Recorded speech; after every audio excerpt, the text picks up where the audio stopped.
കായിക ലോകം അത്യാവേശത്തോടെ കാത്തിരിക്കുന്ന യൂറോ കപ്പ് ഫുട്ബോളിൽ നിന്ന് തുടക്കം. ആതിഥേയരായ ജർമ്മനിയും സ്കോട്ട്ലൻഡും തമ്മിലാണ് ഉദ്ഘാടന മത്സരം. ക്രിസ്ത്യാനോ റൊണാൾഡോ, ലെവൻഡോവ്സ്കി തുടങ്ങി ഇതിഹാസ താരങ്ങളുടെ അവസാന യൂറോ കപ്പും കൂടിയായിരിക്കും ഇത്.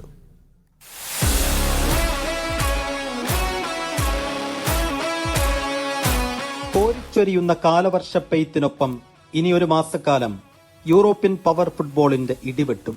യൂറോപ്പിലെ പുതിയ ഫുട്ബോൾ രാജാക്കന്മാരെ നിശ്ചയിക്കുന്നതിനുള്ള വമ്പൻ പോരാട്ടങ്ങൾക്ക് ഇന്നു മുതൽ തുടക്കമാകുന്നു. ജർമ്മനിയിലെ 10 വേദികളിലായി മത്സരങ്ങൾ. കടുകട്ടിയേറിയ യോഗ്യതാ കടമ്പ കടന്നെത്തിയ 24 ടീമുകൾ. 6 ഗ്രൂപ്പുകളായി തിരിഞ്ഞുള്ള അംഗത്തിനൊടുക്കം ആദ്യ 2 സ്ഥാനക്കാർ നേരിട്ട് പ്രീ ക്വാർട്ടറിലേക്ക് കടക്കും. മികച്ച 4 മൂന്നാം സ്ഥാനക്കാർക്കും നോക്കൌട്ടിന് അവസരം. മുൻ ചാമ്പ്യന്മാരായ ഫ്രാൻസ്, നിലവിലെ ചാമ്പ്യന്മാരായ ഇറ്റലി, ക്രിസ്ത്യാനോ റൊണാൾഡോയുടെ പോർച്ചുഗൽ, ഇംഗ്ലണ്ട് തുടങ്ങിയവർ ആരാധകരുടെ ഇഷ്ട ടീമുകൾ. സ്പെയിനും ക്രൊയേഷ്യയും ഇറ്റലിയും ഒരുമിച്ചെത്തുന്ന ഗ്രൂപ്പ് ബിയിൽ മരണപ്പോരാട്ടം. ക്രിസ്ത്യാനോ റൊണാൾഡോയ്ക്കും കിലിയൻ എംബാപ്പയ്ക്കുമൊപ്പം ബെൽജിയം താരം റൊമേലോ ലുക്കാക്കു, ക്രൊയേഷ്യയുടെ ലൂക്ക മോഡ്രിച്ച്, സ്പെയിന്റെ പെഡ്രി, ഇംഗ്ലീഷ് നിരയിൽ ജൂഡ് ബെല്ലിംഗ്ഹാം തുടങ്ങിയവർ മിന്നും താരങ്ങൾ. ഉദ്ഘാടന മത്സരം ഇന്ന് രാത്രി 12:30 ആതിഥേയരായ ജർമ്മനിയും സ്കോട്ട്ലൻഡും തമ്മിൽ. കലാശപ്പോര് ജൂലൈ 14 ബെർലിനിലെ ഒളിമ്പിക് സ്റ്റേഡിയത്തിൽ.